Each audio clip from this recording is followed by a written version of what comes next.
Now we're going to start off with discussing the RSI.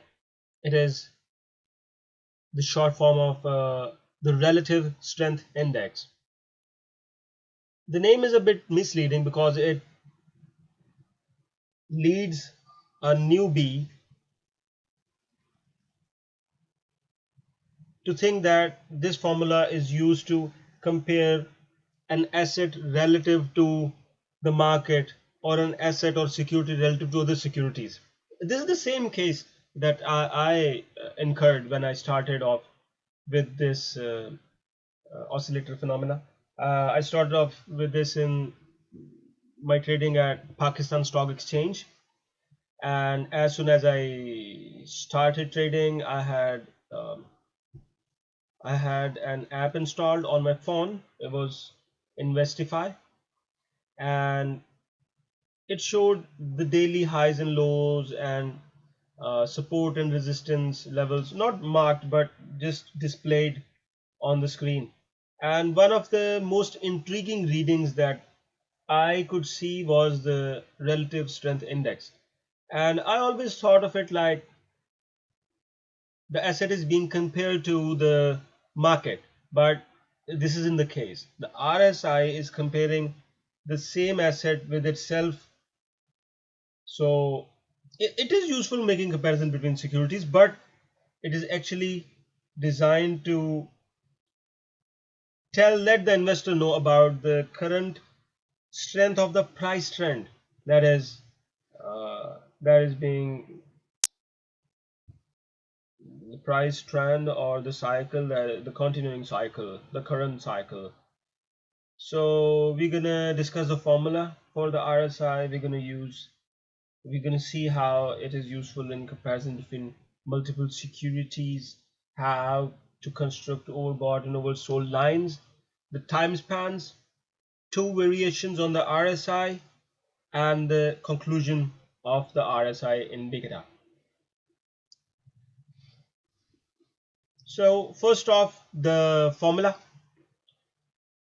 As I said earlier, the formula measures the relative internal strength of the stock or the whole market as a unit against itself.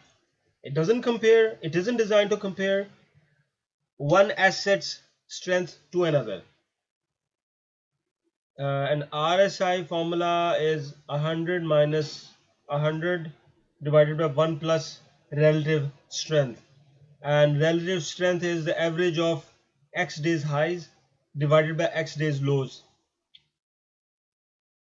So the RSI is designed to solve two problems. Momentum indicators move in really erratic manners. They have a jagged curve, and respect it doesn't respect the continuity. It's just a mess of a line drawn by a a device that measures earthquakes. So it has no respect of what's going on. It's just gonna be a mechanical display of the readings. So the RSI drops off the erratic movements in its calculation. So an ROC would suddenly shift up or down because of a change in price that occurred 10 days ago or some time ago according to the relevant time span. But the ROC takes care of this. I mean, the ROC would have to shift suddenly because of a sharp move that occurred a while back. Even though the current price isn't moving, even though if it might be the case that the current price is stable at a certain level, but the ROC will be shifting because of a sharp move that occurred 10, 20, 30 days ago or maybe a month ago.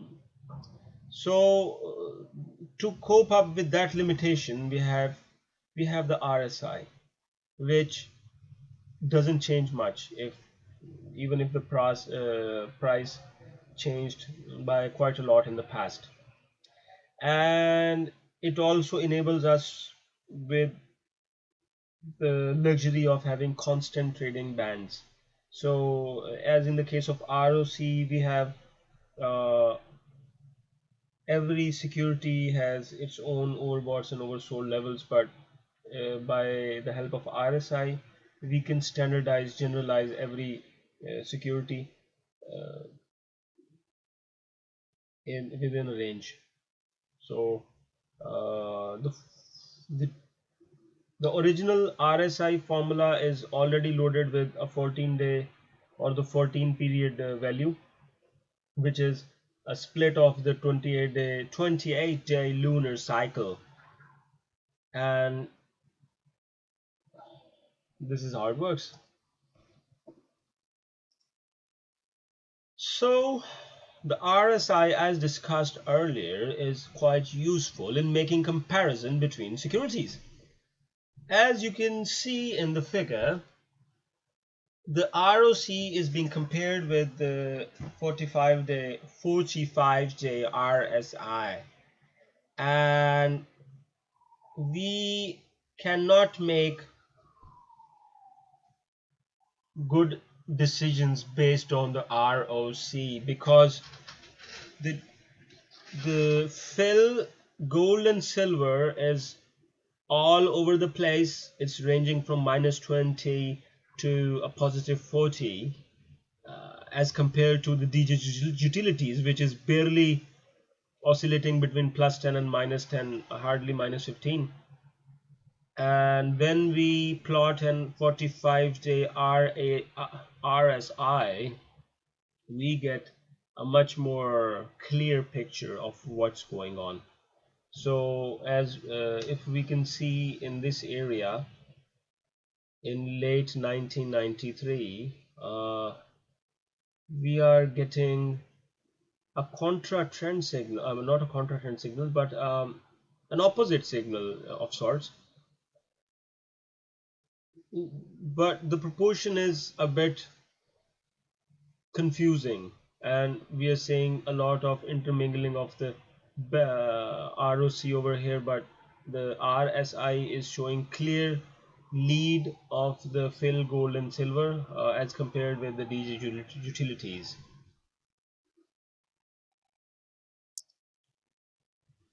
The construction of overbought and oversold lines for the RSI, it enables us to establish a universal standard for overbought and oversold levels. That is, 70 and above is overbought and 30 and below is oversold.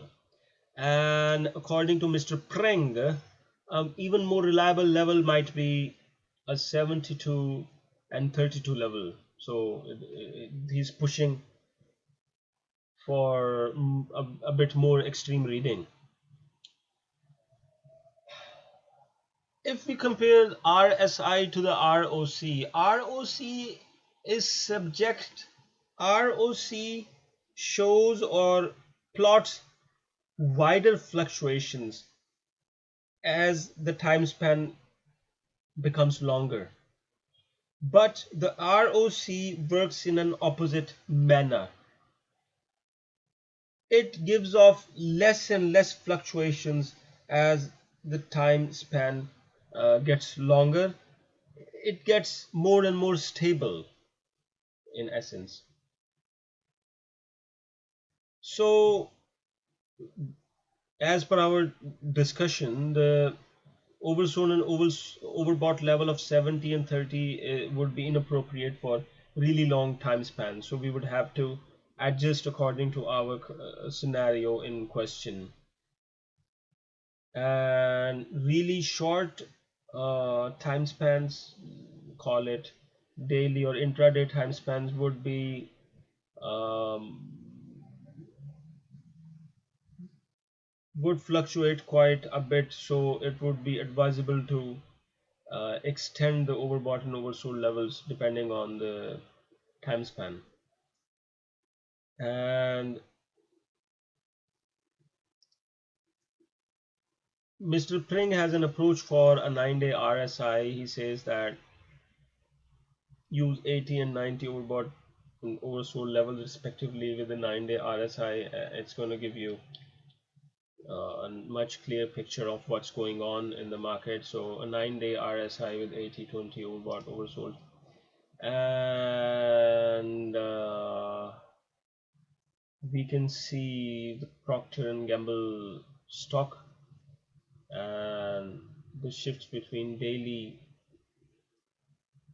RSI.